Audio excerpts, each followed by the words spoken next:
Lauren Boebert seems to get some sort of thrill out of humiliating herself publicly because just 3 months after she was forced to apologize for getting a little too frisky at a local Denver theater, she again humiliated herself in an even worse way at a fancy Republican gala. Let's dig into it all, but first make sure you leave a like, comment a blue heart, and subscribe. But if you guys thought that security camera footage of Lauren Boebert engaging in sexual activity, vaping, and then subsequently getting kicked out, if you thought that was bad, wait until you hear about this story. You know, crime in Venezuela sure is going down, and that's because they are all coming through our wide open borders. Criminal, illegal aliens coming through. Don't throw stones in glass houses, Lauren Boebert, because immigrants commit crimes at lower rates than native-born citizens, and some of these native-born citizens are Lauren Boebert's own family members.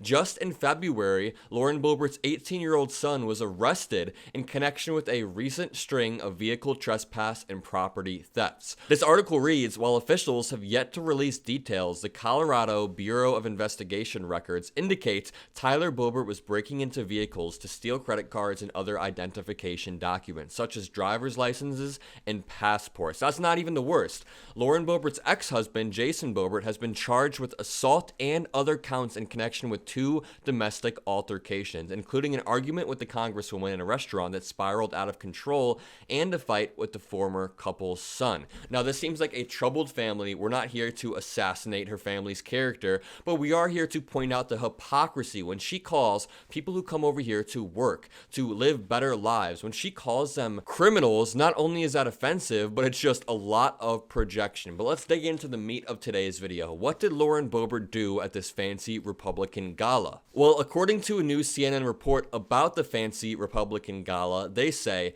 at the December soiree, which was the New York Young Republican Club's annual gala, multiple witnesses saw a server tell Boebert that they would not bring her any more alcohol, with one witness telling CNN the server told the congresswoman they believed she had been overserved. Throughout the night, Boebert also kept attempting to snap selfies with Trump, who was sitting at the same table as her. Eventually, Trump's security detail stepped in and asked Boebert to stop, according to the witnesses who attended the event and saw the interaction take place.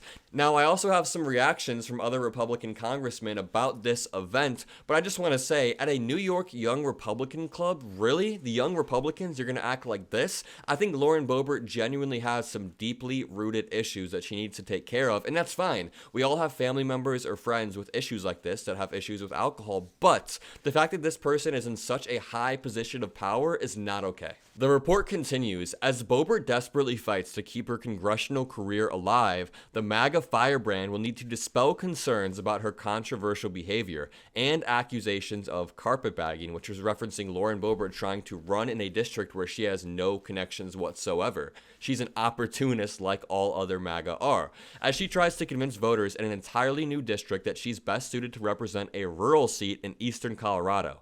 Her allies, though, insist her congressional reputation will not be defined by her personal life, even if not everyone agrees with her style. The absolute double standards at play here just blow my mind and make me very mad. Anytime a Democratic congressperson makes one small mistake in their personal life, Republicans will relentlessly attack them for it. They'll even create a fire hose of misinformation trying to make the situation worse. But Lauren Boebert has a repeated pattern of getting too drunk, embarrassing herself, embarrassing her district, embarrassing the country, and Republicans just want to brush it off. It hasn't encumbered her job performance, GOP Representative Byron Donalds of Florida told CNN. It absolutely has. Lauren Boebert is one of the most disruptive and ineffective congresspeople out there. Look, some of that stuff that popped up wasn't the best stuff to see. That's an understatement. Even she acknowledges that, but none of us are perfect. That is true, but just because we're elected officials doesn't mean we're any more perfect than anybody else. Stuff happens, but I think she has been able to do her job,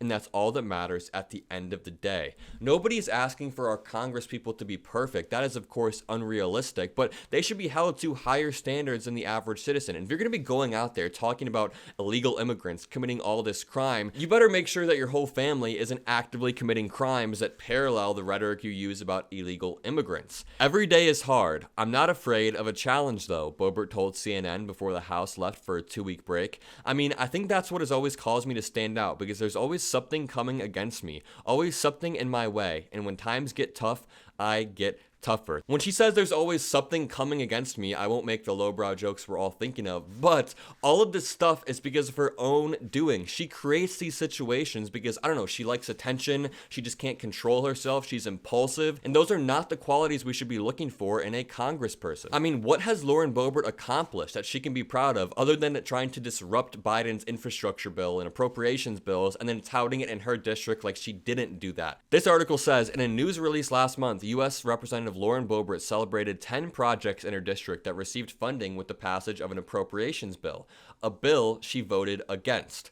Boebert celebrated over $20 million in funding for several infrastructure projects, including $1.5 million for a stoplight in Bayfield and improved water storage and treatment, according to her news release. This scenario right here acts as a microcosm, encapsulating the broader dynamics in American politics. I mean, you have Lauren Boebert actively obstructing these infrastructure appropriations bills, and then going back to her district and touting these achievements like she did it herself. It just shows that Democrats are the ones who want to make real progress. Republicans want to make faux progress. They put on this act, acting like they're for fixing the roads. But when push comes to shove, they are not capable of getting anything done. Republicans quite literally cannot govern. I wouldn't trust them to run a hot dog stand, let alone one of the most powerful countries in the world. So as these controversies continue to pop up everywhere Lauren Boebert goes, she's actually losing support among her constituents or would-be constituents in her new district. This Midas Touch article reads, Lauren Boebert finishes in 5th place in district GOP congressional candidate straw poll, an embarrassing showing for Boebert after fleeing her old district for an even more MAGA-friendly one.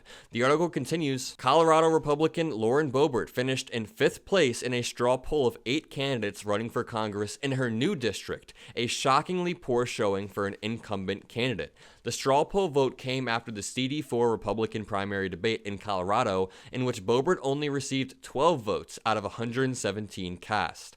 Boebert's poor showing led to audible gasps from the crowd when the results were announced. So even after realizing she was done for in her old district after her opponent Adam Frish out-fundraised her, she decides to move on to a new, more MAGA-friendly district and is still losing in polls. The Midas Touch article says, Frish, a Democrat, is running again for the seat after his near victory and was crushing Boebert in fundraising prior to her departure from the race, raising $7.7 million to Boebert's $2.4 million. Frish said Boebert was running scared in a post on social media after Boebert's announcement. Adam Frish on Twitter said, this just proves Lauren Boebert was never committed to the opportunities of Colorado District 3. She is only in politics for herself. In the statement, he says, Boebert is running scared from CD3 because she knows she can't match our campaign's ability to connect with voters and the hard work we have put in to provide them with a common sense voice in Congress. It's funny because that is the exact opposite of what Lauren Boebert is right now. Frish continues, including driving over 45,000 miles and holding hundreds of public meetings in every corner of this great district. Frish has been working his ass off, and I do hope he wins. Even before the Beetlejuice debacle that embarrassed her constituents, our campaign was polling ahead of Boebert because voters saw that we were showing up in their communities and appreciated the hard work, authenticity, sincerity, and independence that this campaign embodies. The choice could not be more clear when it comes to this election, when it comes to the national election. I mean, these MAGA Republicans need to be defeated. They need to be shown that this Christian theocracy ideology will not be accepted within America. My name is Adam Mockler. If you enjoyed the video, leave a like, comment a blue heart, subscribe, and most importantly, have a great day.